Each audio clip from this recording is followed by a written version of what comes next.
अस्सलाम वालेकुम। बहुत सारे स्टूडेंट सवाल करते हैं बैंक स्टेटमेंट के हवाले से कि क्या बैंक स्टेटमेंट चाहिए अगर हमारा एडमिशन हो जाता है किसी भी कंट्री में फुली फंडेड स्कॉलरशिप के साथ, तो क्या बैंक स्टेटमेंट चाहिए होगी। या बहुत सारे स्टूडेंट सवाल करते हैं कि मैं तो बैंक स्टेटमेंट मेरे पास नहीं है इतने पैसे, तो मैं क्या करूं।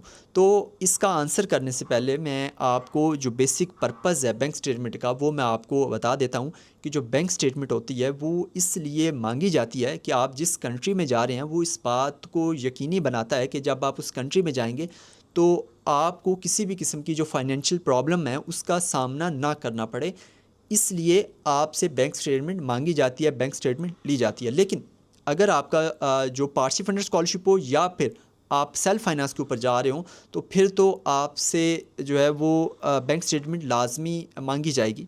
लेकिन दूसरी तरफ अगर आपका फुली फंडेड स्कॉलरशिप हो जिसमें आपकी कोई भी ट्यूशन फ़ी ना हो, उसके अलावा आपको मंथली स्टाइपेंड मिल रहा हो, उसके अलावा आपकी अकोमोडेशन फ्री हो, अगर ये 2-3 चीज़ें आपको मिल रही हैं तो आपका स्कॉलरशिप फुली फंडेड है। बाकी इससे ज़्यादा जो बेनिफिट्स हैं वो भी आपको मिल सकते हैं, जिसमें आपकी हेल्थ इंश्योरेंस है, आपको जो ट्रैवलिंग अलाउंस है वो आपको मिल सकता है। वो अगर मिले फिर भी फुली फंडेड है, वो अगर आपको ना मिले तो फिर भी आपका स्कॉलरशिप फुली फंडेड है। और फुली फंडेड स्कॉलरशिप अगर आपके पास होगा तो आपको बैंक स्टेटमेंट नहीं चाहिए होगी।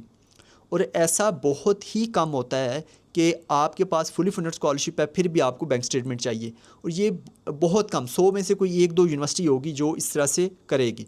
और जो बैंक स्टेटमेंट है वो ज़्यादातर केसेस में एम्बेसी की रिक्वायरमेंट होती है और बहुत कम केसेस में यूनिवर्सिटी की रिक्वायरमेंट होती है।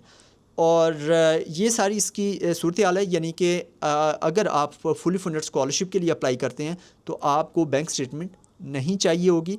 उसकी वजह यह है कि आपके पास डॉक्यूमेंट है, आपके पास प्रूफ है कि आपके जो एक्सपेंसेस हैं वो फ़लाँ अदारा या फ़लाँ यूनिवर्सिटी कवर कर रही है। तो इसलिए आप बिल्कुल बेफ़िक्र रहें, आप अप्लाई करें, कोशिश करें कि आपको फुली फंडेड स्कॉलरशिप मिले जिसमें ये जो 2-3 बेसिक चीज़ें हैं ये कवर हो रही हों। और अगर इस तरह से होगा तो आपको बैंक स्टेटमेंट नहीं चाहिए होगी।